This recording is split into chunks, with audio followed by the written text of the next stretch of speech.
I might ask the panellists to come up now. So get a few questions ready. We've got Michael Patching, who's the Live Export Program Manager in Vietnam. We've got Valeska, who's our Country Manager in Indonesia.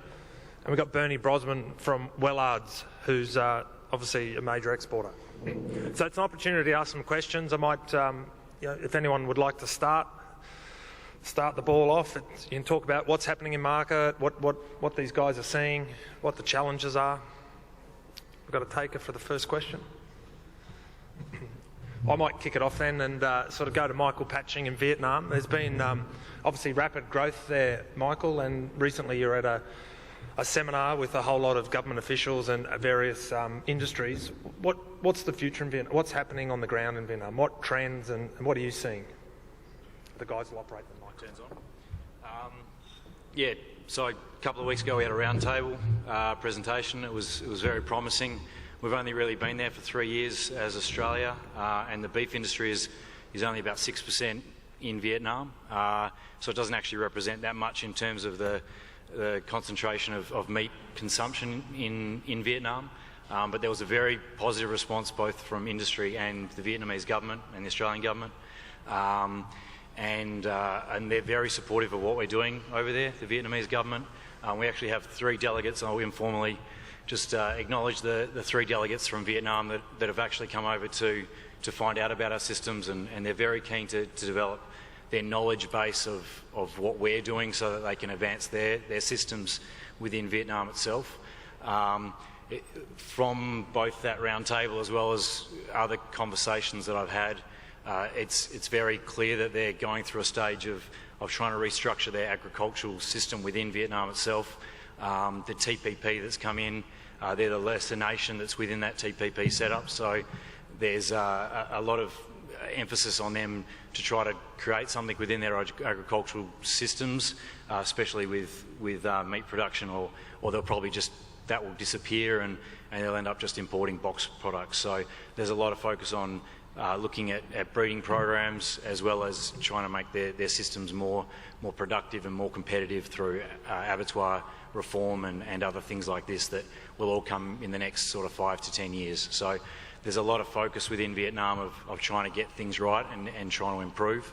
There's a lot of negative press obviously about stuff that's been happening there, but I guess there's a lot of good things happening that have happened in a very, very short period of time, and they're very focused on development. And Vietnam is an amazing country in terms of how quickly they can develop and their focus on developing. So, yeah, thanks, Mike. I might stay with Vietnam and turn to Bernie and say, from the commercial side, Bernie, I mean, what are you seeing on the ground, and what do you see the sort of, I guess, the supply chain looking like in the future up there? Where are the trends for beef? Trends for beef, very positive, very, very positive. I mean, the growth that we've seen has been exponential over the last sort of 3 years, since sort of the middle of 2013 for ourselves as a company. Year on year, our growth's doubled, obviously in line with what the overall numbers for Vietnam have done. So it's very positive from our point of view. The one thing that I note in the Vietnam system up there is that they are very quick to adapt to new technology, new learnings. Seem to want to get on and take things in both hands and run with it, and they can see the value in the beef that we've got. There's obviously the clean green aspect of what we've got. Where do we see it in a couple of years' time?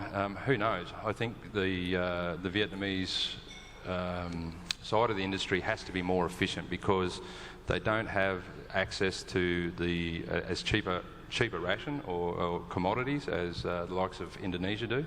So they have to become very, very efficient, more efficient, in order to, one, compete on price for the cattle that we're sending into as we do in Indonesia.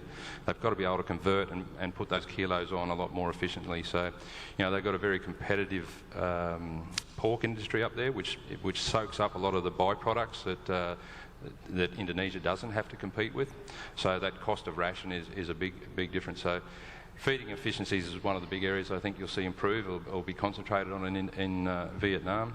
But I think also, there's a certain drive to value add, not only the meat as far as cattle in the feedlot, but value adding from the point of slaughter. So I wouldn't be surprised within the next couple of years, could be as soon as 12 months, 2 years, that you may see Australian product being re-exported out of Vietnam to other high-end markets.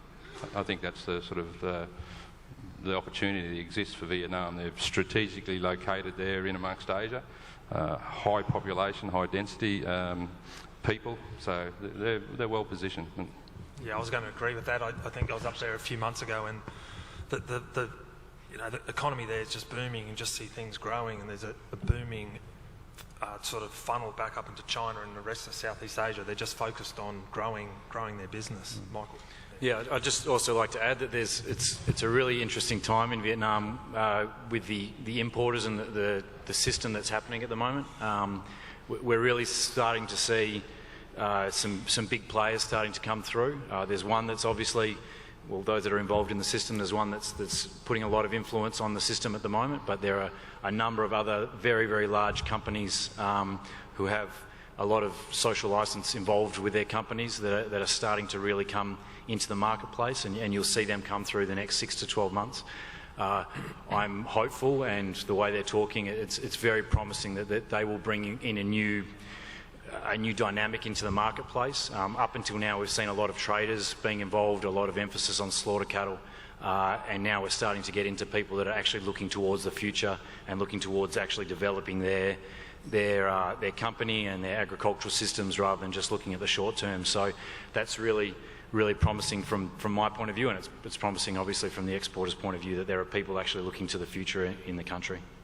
Thanks. So just anybody from the floor, feel free. Good opportunity to hear about what's going on the ground.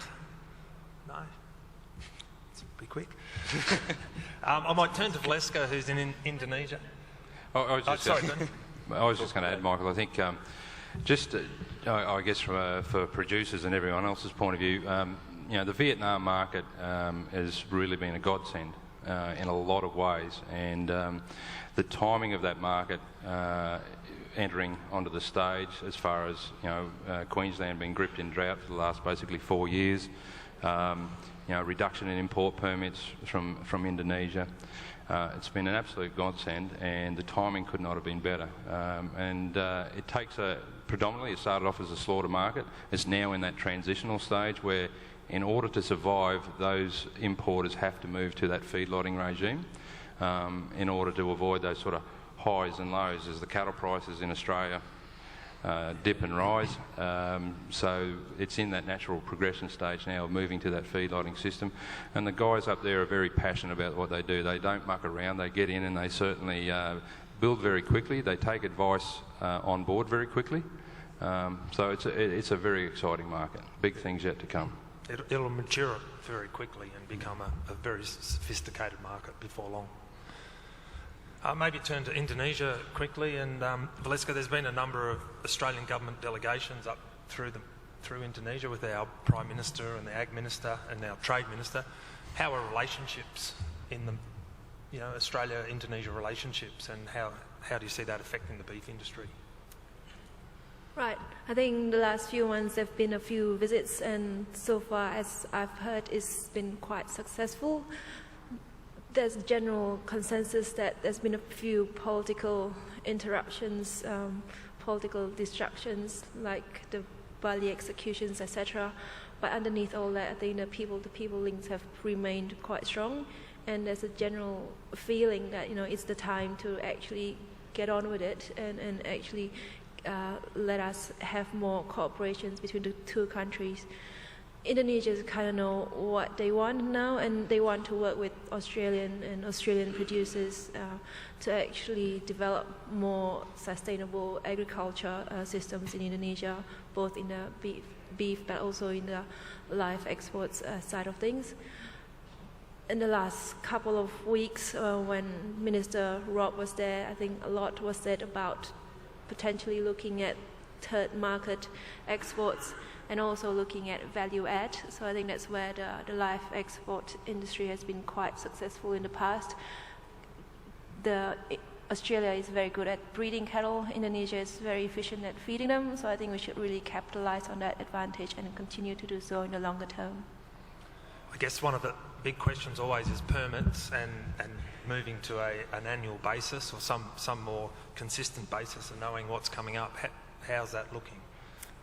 Yeah, and I think Patrick alluded to this earlier this morning about Indonesia sort of moving towards potentially an annual import permit, annual import quota rather than import permit.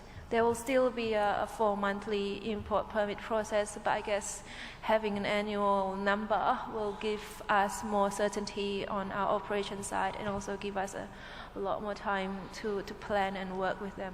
Yeah, so Bernie, maybe you got any comments on sort of that planning cycle and the importance of those longer term permits? Yeah, obviously anything that will give us more time to plan, especially with our vessels, is greatly appreciated. So if they move to a 4-monthly, an annual quota straight up, what that will do is actually set the base for producers for a start.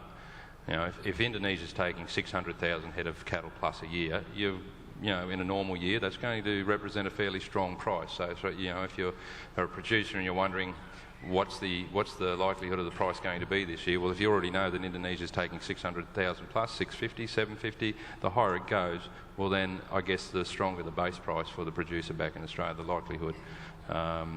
If it comes out and they say they're 300, well then from a budgeting perspective, well you may at times want to start looking at turn-offs, might be back inside to Queensland or elsewhere. So I think from a planning point of view, that'll help the producers. From an exporter's point of view, 4-monthly, that'll be a big improvement, provided that we still get it in advance, well in advance of the new 4-month term beginning. Getting late notice, as in the last week or the first week of that next 4-month period, is far too late. It leaves exporters stranded with boats. They've got to try and find alternative markets or sub-charter vessels out in order to stop the bleeding, I guess, in regard to operational expenses. So the annual quota up front will be a big signal as to what the demand or requirement for shipping space is going to be. It's also a big signal, obviously, for producers as to what the requirement's going to be across the national herd in regard to the territory and/or Queensland or the Kimberley. So it's a positive move. It's a good start. Yep. Just seeing, we're pretty tight on time for lunch, but it'd be good to get a question. Any other questions? Yes.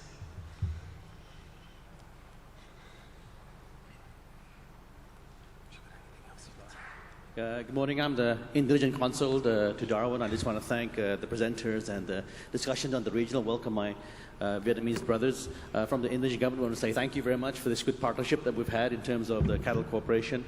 It's been a very good cooperation for many, many decades, and I think what Bernie mentioned, there's a lot of, and also Valeska, there's a lot of new energy now with Malcolm Turnbull's visit last week, and my president just appointed a new minister to keep an eye on issues that are obstacles in the Indonesia-Australia relation. Particularly, we've appointed a trade minister. The trade minister will be the focal point for Indonesia-Australia investment and trade. So these are knickknacks that we can look forward to. And the 4-month announcement is good. But again, as mentioned, there's a lot of, as Ross mentioned, there's a lot of calculations that need to be continued to be improved. And we look forward to continuing to partner with Australia in the cattle because, however, the logistics or the plannings are, Indonesians only consume 2 kilograms of beef per quota per annum, and we're going to boost that to 4 kilograms, and that in itself is going to be quite an undertaking, and we seek the support of our Australian friends here. From the consulate, we'll be happy to continue voicing your hopes and plans. At the end of the day, if we can just find the right calculation that works for both the NT government, Canberra, and also Jakarta, we might actually improve in the coming years. Thank you very much.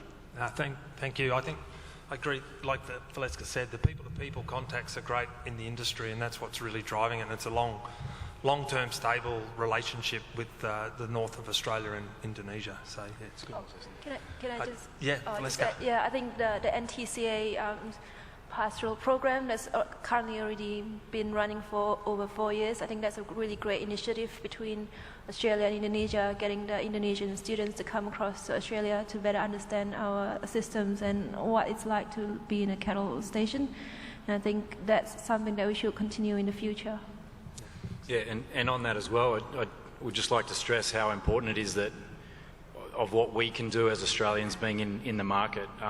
We have to acknowledge that there are potentially other competitors that will be competing for our product in these markets. South America is probably the main example of that. But what we actually provide in the market is more than just our product. It's our ability to provide our knowledge and extend their capabilities. As Bernie mentioned, the feedlotting industry, which has only really been going in Vietnam for 3 years, we've contributed to that, and they're developing leaps and bounds. They're nowhere near what they should be, but they've been developing significantly over the last couple of years. Abattoirs, they're stunning in all their abattoirs now. Things are just really developing, and I guess I would encourage everybody to be speaking to our Indonesian and in my respect, the Vietnamese counterparts from the government that are here. They have very, very keen interest to know about traceability systems, not just from an SCAS point of view, but for their own herd, and to be able to monitor their own herd health, and if anybody can contribute their information, their commercial information to them to help with their systems, and I know they would be very welcome, would welcome that with open arms. So come find myself or the Vietnamese delegates and make sure you have a talk to them about that, because they are very, very keen to learn, and that's what we can really provide for them. Thanks. So yeah, question at the back there, yes. Hello. My question's more in regards to Australian supply at the moment and the difficulties we're going to face in the next couple of years. Just in regards to the Vietnam, how do you gauge what their demand will be, and do you see that as maybe not very good competition against the Indonesian markets? Do you want Right. that, Bernie? Oh, Can you go first? Go. Ladies first. Thanks. Yes. Yeah, that's right.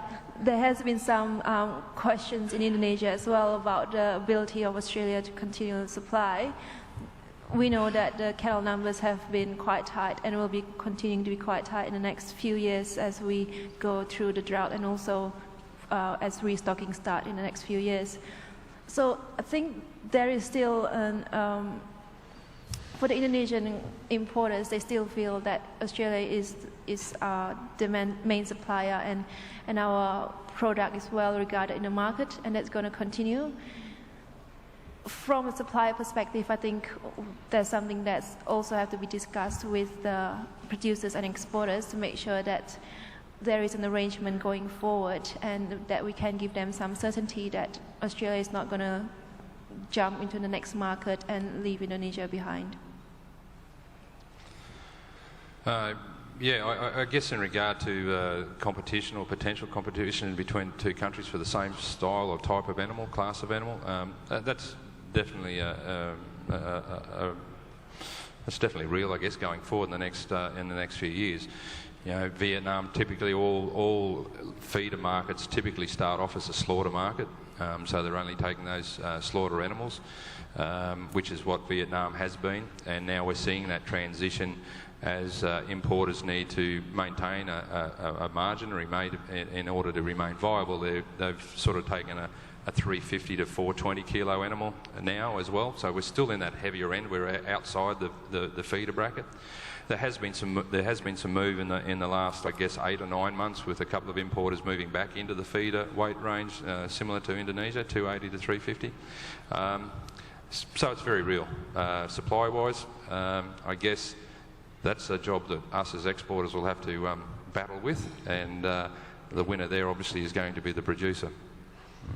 And I guess I'd say in Vietnam itself, there is a requirement to get cattle in. They can't meet their own demands. They had a traditional market from Thailand, which we have filled and then exceeded. There is a growing demand for beef. The population is 94 million people, so they require beef to come into their country, whether we feel that or somebody else feels that. Whether they come back to the Thai market, there's not enough cattle coming from Thailand. It will come down to price, I guess, at the end of the day, and they will have to get cattle from somewhere. If they can't get protocols for South America, then the price will have to go up. That's just inevitable, I guess, or they won't get cattle. Peter. Michael, is there room for the Indonesian weight limit to rise if they're going to compete? If they want more cattle, can it go to 380? defer that to Valeska.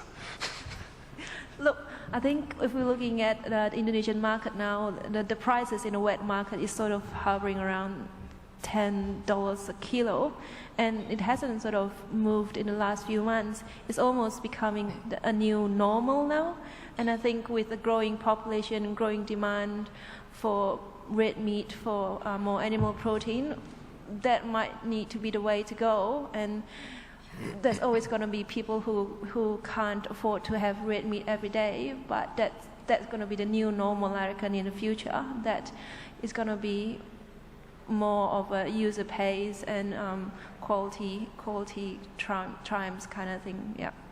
Yeah, I think addressing all of those sort of that's another market access issue that's sort of not high on the radar, but it affects the way we can supply cattle and perform in that market. So it's definitely on the radar to keep working on, but obviously it's at the Indonesians' discretion to change that, and the local supply will dictate whether they're flexible in that area. Yeah. So look, we've gone fairly over time. I don't think there's any other... One more? Okay. Good work, Alan. Hey, just quickly, as a producer, one thing that bugs me a bit about the live export game is, say for an example, there's a shipment load of cattle and you've got the best cattle on the ship and you're getting the same price as the bloke with the worst ones on the ship. So with traceability, you know, I reckon there needs to be a grading system eventually brought in, a bit like going over the meatworks grid, where if you've got the best performing cattle on that boat, they go over there, they put half a kilo a day on more than anyone else's. You should be getting, instead of every beast on the boat being worth $3, they should be valued from $3.50 down to $2.50 back to the producer. So the guys that are doing the real good job get the real good rate, etc. Yeah, I think Patrick raised that this morning, that you've got to get better at feeding back that performance review on how your cattle are performing in market and which cattle are doing well, and then, you know, so that the producer gets feedback and the exporter gets feedback on buying the cattle that his customer wants, and that'll help drive that sort of that direction to sort of purchasing more on what your customer wants rather than a whole shipload. Bernie, did you have... Yeah. Yeah, I completely understand where you're coming from. It's not a... It's not new. I mean, if we go back to the early 2000s, late 90s, there were a couple of importers which had, we call them a partnership in profit program, a PIP, where we did everything. We traced the animal from the depot here, from purchase here in Australia. We individually weighed, tagged, implanted, and we had feedback on a 28-day, a 45-day, 90-day, and a closeout on a final closeout for a property's consignment.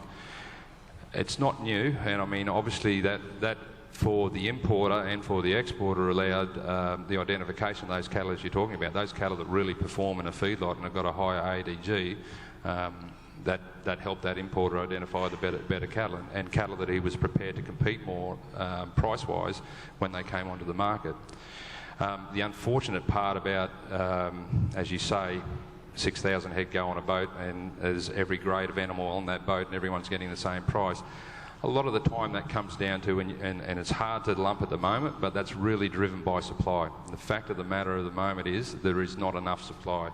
And so when an exporter is due to load his ship and all of a sudden he's short 12 decks or he's short 18 decks or someone lets him down, you have to fill that gap very quickly. And unfortunately we're caught at the producer's mercy, whoever's got the cattle there and available at the time.